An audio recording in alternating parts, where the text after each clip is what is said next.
இன்னைக்கு நம்ம கிச்சனில் செம வைரலான தேங்காய் தண்ணீர் பாலப்பம் பண்ண போகிறோம். இந்த அப்பம் ரொம்பவே சாஃப்டாக இருக்கும்.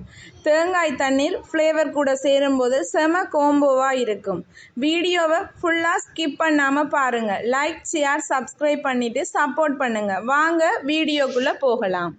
பாருங்கள், நான் இன்றைக்கு வெள்ளை பச்சை அரிசி தான் எடுத்துருக்கிறேன். அது நான் அளக்குற அளவுக்கு அப்பால் 4 கப் அரிசி எடுத்து அதை நல்லா ஒரு 3 தண்ணியில் நல்லா கழுவி போட்டு ஒரு 8 மணித்தியால் ஊற வச்சு எடுத்துருக்கிறேன். மேக்சிமம் ஒரு 5லேருந்து ஒரு 6-7 மணித்தியால் ஊறினா உங்களுக்கு அப்பம் நல்லா சாஃப்டாக பஞ்சு போல் இருக்கும். அதோட நான் அந்த 4 கப் அரிசிக்கு ஒரு மீடியம் சைஸ் தேங்காயை இப்படி பல்லாக கட் பண்ணி வச்சுருக்கிறேன்.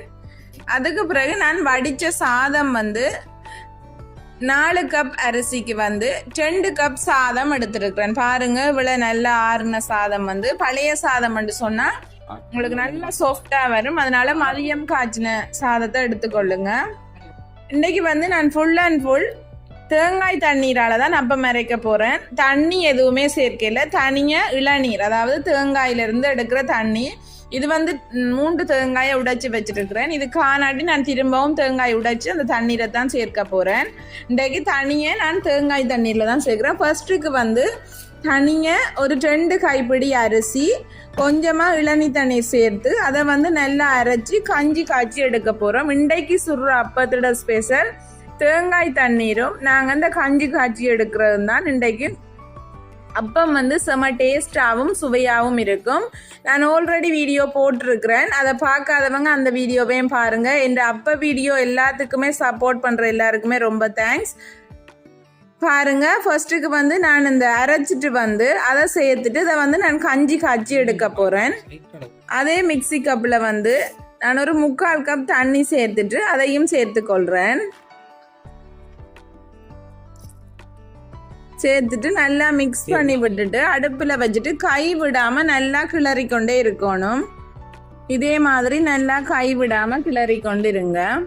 நல்ல க்ரீமியாக நல்ல களி பதத்துக்கு வரணும். இந்த அரிசி மாவு நல்ல களி பதத்துக்கு இந்த தண்ணியெல்லாம் வற்றி உங்களுக்கு நல்ல களியாக வரணும். அந்தளவு டைம் வரும் வரைக்கும் நல்லா கை விடாமல் மிக்ஸ் பண்ணிக்கொண்டே இருங்க. அடுப்பை மீடியம் ஃப்ளேமில் வச்சுக்கொள்ளுங்க. ஹை ஃப்ளேமில் வச்சிங்கன்னு சொன்னால் டக்குன்னு உங்களுக்கு திரண்டு வந்துடும். அதனால் மீடியம் ஃப்ளேமில் வச்சு நல்லா இப்படி நல்லா மிக்ஸ் பண்ணி விடுங்க. பாருங்கள், இப்போ நான் மிக்ஸ் பண்ணி கொண்டு இருக்கேன். இப்படி திரண்டு வருதுன்னு சொல்லி அதை கரண்டியால் நல்லா அமர்த்தி விட்டு மிக்ஸ் பண்ணி விடுங்க. ஓகே, இதை அடுப்பை ஆஃப் பண்ணிவிட்டு ஒரு 10லேருந்து 15 நிமிஷம் இதுக்கு ரெஸ்ட் கொடுங்க. அதுக்கு பிறகு அதே மிக்சி கப்பில் நான் இந்த தேங்காயை நல்லா பூ மாதிரி அடிச்செடுக்க போகிறேன். எந்த ஒரு தண்ணியும் சேர்க்காம இந்த வடித்த சாதத்தோடு பாருங்கள், நான் மிக்ஸ் பண்ணி வச்சுருக்கிற இந்த தேங்காய் பூவை சேர்த்து நல்லா மிக்ஸ் பண்ணி விடுறேன். அதே கப்பில் இந்த மிக்ஸ் பண்ணின தேங்காய் பூவும் சாதமும் அரிசியும் சேர்க்கிறேன். 3ஐயும் சேர்த்து நல்லா மாவாக அரைச்செடுக்கணும். நான் கொஞ்சம் கொஞ்சமாக சேர்த்து அரைச்செடுக்கிறேன். பாருங்கள், நான் தண்ணி சேர்க்கையில் இளநீ தண்ணீர் தான் சேர்க்கிறேன்.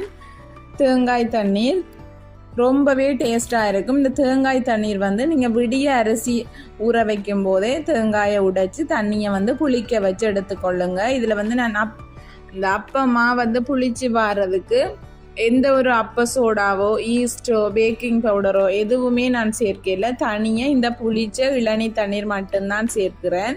ரொம்பவே டேஸ்டியாக இருக்கும். இந்த அரைச்ச கலவையை நல்ல ஒரு பெரிய பாத்திரத்தில் சேர்த்துக்கொள்ளுங்க.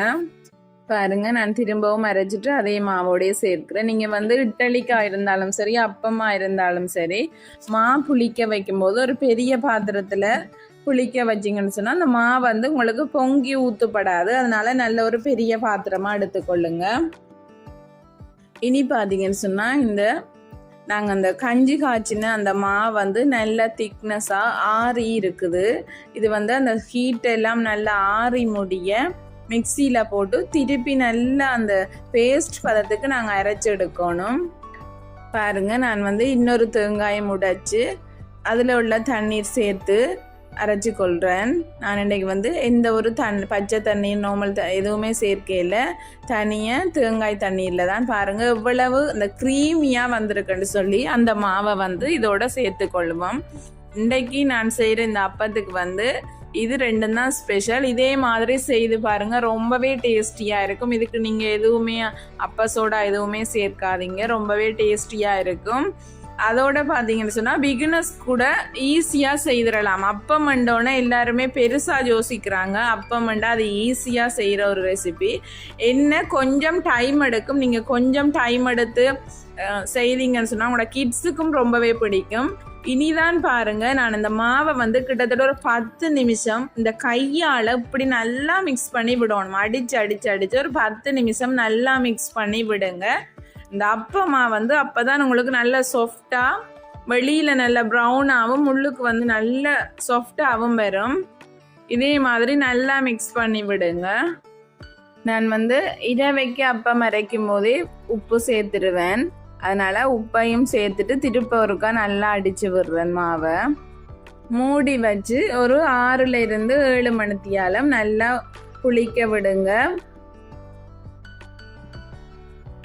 பாருங்க அப்பமா வந்து நல்லா புளிச்சு வந்திருக்குது. உங்களுக்கு அந்த கேமரா லைட் படிச்சதில் தெரியுதான்னு தெரியல. பாருங்க அந்த புளிச்சு அந்த மா வந்து இப்படி வெடிச்சு வந்திருக்குன்னு சொல்லி இந்த வெடிப்பாக இருக்கும். அதற்கா கரண்டியால் நல்லா மிக்ஸ் பண்ணி விடுங்க. நான் இன்னொரு தேங்காயை வந்து இதே மாதிரி உடைச்சி வச்சுருக்கிறேன். இதுக்கு மொத்தமாகவே நான் 2 தேங்காய் தான். ஆனால் இளநீ தண்ணீர் வந்து ஒரு 4 தேங்காயோட தண்ணீரை தான் சேர்த்தேன் நான். ஆனால் இந்த அப்பத்துக்கு வந்து நான் 2 தேங்காய் தான் எடுத்துருக்கிறேன். ஆல்ரெடி ஒரு தேங்காயை அரைச்சி அப்போ மாவோட சேர்த்துட்டேன். இப்போ ஒரு தேங்காய் அரைச்சி வந்து தனி தேங்காய் பால் எடுக்க போகிறேன். இப்படி பல்லாக கட் பண்ணி போட்டு மிக்சியில் அரைச்சி முதல் பாலை வந்து நாங்கள் கட்டியாக எடுக்கணும். நல்லா புழிஞ்சு நல்ல கட்டி பாலாக எடுத்துக்கொள்ளுங்க. கொஞ்சமாக தண்ணி சேர்த்துட்டு திரும்பவும் அந்த கட்டி பாலோட 2ஆம் தரம் அரைக்கிறதையும் கொஞ்சமாக தண்ணி சேர்த்துட்டு அதில் வர அந்த கட்டி பாலையும் திரும்ப சேர்த்துக்கொள்கிறேன். பாருங்க இதே மாதிரி நல்லா கட்டி தேங்காய் பாலாக எடுத்துக்கொள்ளுங்க.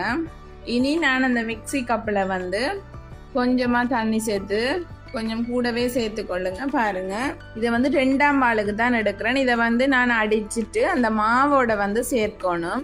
பாருங்க நான் இப்போ புளிஞ்சு எடுக்க போகிறேன். நீங்கள் மிக்சியில் தேங்காய் பால் அடித்து எடுத்தீங்கன்னு சொன்னால் உங்களுக்கு நல்ல திக்னஸாக வரும். கையால் பிசைஞ்சு எடுக்கிறத விட மிக்சியில் அடித்து எடுக்கிற பால் வந்து நல்ல கட்டி பாலாக நல்ல திக்னஸாக வரும். இந்த அப்ப மாவோட இந்த நான் எடுத்து வச்சுருக்கிற 2ஆம் தேங்காய் பாலை கொஞ்சமாக சேர்த்துட்டு ஒருக்கா நல்லா மிக்ஸ் பண்ணி விடுறேன். நான் இது வந்து இந்த அப்பமா வந்து உள்பக்கம் வந்து நாங்கள் பால் வந்து தேங்காய் பாலில் சுகர் சேர்த்து சேர்க்க போகிறோம். அதனால் வெளிப்பக்கம் இருக்கிற அந்த ப்ரௌன் கலர் வந்து அந்த ஸ்வீட்டாக இருக்கிறதுக்காக லைட்டாக தான் நான் ஒரு 3/4 கப் இப்போ அளந்த சில்வர் போனியால் வந்து 3/4 கப் சீனி சேர்க்கிறேன் இந்த மாவுக்கு. அதே மாதிரி முதல் தேங்காய் பால் எடுத்து வச்சுருந்தேன் நான், அதில் வந்து 3/4 கப் சுகர் சேர்க்கிறேன். இதே கப்பால் தான் நானும் வந்து அரிசி தேங்காய் எல்லாமே அளந்தெடுத்தினான், அரிசி சாதம் எல்லாமே அளந்தெடுத்தினான். இதை நல்லா மிக்ஸ் பண்ணி விட்டுட்டு இனி வாங்க அப்பம் எப்படி சுடுறேன்னு சொல்லி பார்ப்போம். ஃபர்ஸ்ட்டுக்கு வந்து அந்த சட்டி வந்து நல்ல ஹீட்டில் இருந்தோன்னே அடுப்பை நல்லா குறைச்சி வச்சுட்டு நீங்கள் இந்த மாவை ஊற்றிட்டு இதே மாதிரி ஒருக்கா நல்லா சுழட்டி விடுங்க. ஒரு 1 மினிட் வெயிட் பண்ணுங்க. வெயிட் பண்ணிட்டு அந்த தேங்காய் பால் முதல் தேங்காய் பாலை வந்து சேர்த்துட்டு அதையும் அதோட வந்து நல்லா அப்படி சுழட்டி விட்டுட்டு மூடி விடுங்க. பாருங்க சூப்பரான அப்பம் வந்து ரெடி ஆயிட்டு. நான் இதை ஆல்ரெடி ஒன்று சுட்டுட்டேன். பாருங்க இவ்வளோ சாஃப்டாக ஜூஸியாக இருக்குன்னு சொல்லி. இந்த பாருங்க நான் இப்போ விட்டுக்கான இப்படி இருக்குன்னு சொல்லி இந்த தேங்காய் பாலை வந்து சுற்றி திரும்ப ஒருக்கா விட்டிங்கன்னு சொன்னால் வெளியில் நல்ல ப்ரௌனாகவும் உள்ளுக்கு நல்ல ஜூஸியாகவும் வரும். சூப்பரான ஒரு பால் அப்பம் வந்து ரெடி ஆயிட்டு. பாருங்க இவ்வளோ நல்ல க்ரீமியாக இருக்குன்னு சொல்லி இதே மாதிரி ட்ரை பண்ணுங்க, கண்டிப்பாக சூப்பராகவே வரும். அந்த மா வந்து இந்த ஓட்டையாக புளிச்ச மாதானே ஓட்டையாக வரும்போது தேங்காய் பாலை சேர்த்து கொண்டீங்கன்னு சொன்னால் சேர்த்துட்டு ஒரு 2 மினிட்ஸ் வந்து நல்ல லோ ஃப்ளேம்லேயே விட்டிங்கன்னு சொன்னால் உங்களுக்கு நல்ல கிறிஸ்பியாக பாருங்கள் இப்படி நல்லா அப்படியே கலண்டு வருது. சூப்பரான பாலப்பம் ரெடி ஆயிட்டு. பாருங்க நான் எப்படி செய்திருக்கிறேன்னு. நீங்களும் இதே மாதிரி ட்ரை பண்ணி பார்த்துட்டு எப்படி இருக்குன்னு சொல்லி கமெண்ட்ல சொல்லுங்க. கண்டிப்பா எல்லாருமே செய்யலாம். அப்பம் மண்டோன எல்லாருமே நிறைய யோசிக்கிறீங்க, அப்படி எல்லாமே இல்லை. கொஞ்சம் டைம் எடுக்கும் அந்த மா அரைக்கிறதுக்கு எல்லாமே. அது கஷ்டப்படாம ஆசைப்பட்டு அரைச்சிங்கன்னு சொன்னா சூப்பர் அண்ட் டேஸ்டியான அப்பம் நீங்களும் வீட்டிலேயே செய்யலாம். பாருங்க இவ்வளவு க்ரீமியா இருக்குன்னு சொல்லி, வெளியில நல்ல கிறிஸ்பியாவும் உள்ளுக்கு நல்ல க்ரீமியாவும் இருக்கு. சூப்பரான பாலப்பம் ரெடி ஆயிட்டு. வீடியோ பிடிச்சவங்க லைக் பண்ணுங்க, கமெண்ட் பண்ணுங்க, ஷேர் பண்ணுங்க. மறக்காம ரெச்சு கிச்சனை சப்ஸ்கிரைப் பண்ணிக்கொள்ளுங்க. தேங்க்யூ. நெக்ஸ்ட் வீடியோல சந்திப்போம்.